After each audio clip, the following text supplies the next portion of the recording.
কি গো? কি আছে? অনেকক্ষণ থেকে তো দেখছি রান্নাঘরে ঘেমে কিছু একটা করছো, কি করছো? Chicken cheese sandwich. হঠাৎ এইসব? মন চাইলো, মন চাইলে সেই জিনিসটা বানাতে। হঠাৎ এত রান্না বান্না করে খাওয়াচ্ছ আমাকে? মন চেয়েছে আমি হারিয়ে দেখো এখানে এত ভালো ভালো খাবার যদি করে খাওয়ায় কার না ভালো লাগে বলো? আগের দিন পিৎজা বানিয়েছিল, সেটা আর তোমাদের দেখানো হয়নি। তাড়াহুড়ো করে বানায় বেচারি, আর আমি শেষ করে দিই তাড়াহুড়ো করে। হাঁপিয়ে গেছো? টেস্ট করেছো এখন অব্দি একটাও বানানোর পর? না, তোমাকে খাওয়াতে হবে না। তারপরে তুমি খাবে? দেখি এদিকে তাকাও।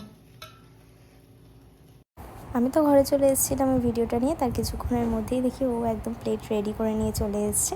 তো আমার তো দেখেই খুব ভালো লাগছে, জানি না খেতে কতটা ভালো হয়েছে। তো এদিকে ও তো আমার জন্য টিফিন করতে করতে একদমই ক্লান্ত হয়ে পড়েছে। আর সত্যি কথা, গরম এতটাই পড়েছে, গরমের মধ্যে ঘেমে ঘেমে এতক্ষণ ধরে এতটা টেস্টি একটা খাবার বানিয়েছে।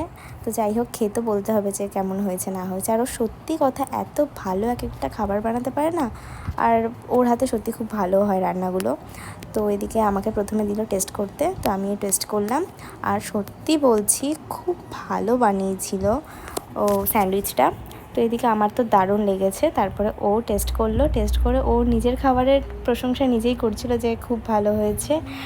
আর আমার তো এরকম সারপ্রাইজ দিতে খুবই ভালো লাগে মাঝে মাঝে। তোমাদের কার কার এরকম সারপ্রাইজ ভালো লাগে অবশ্যই কিন্তু কমেন্ট করে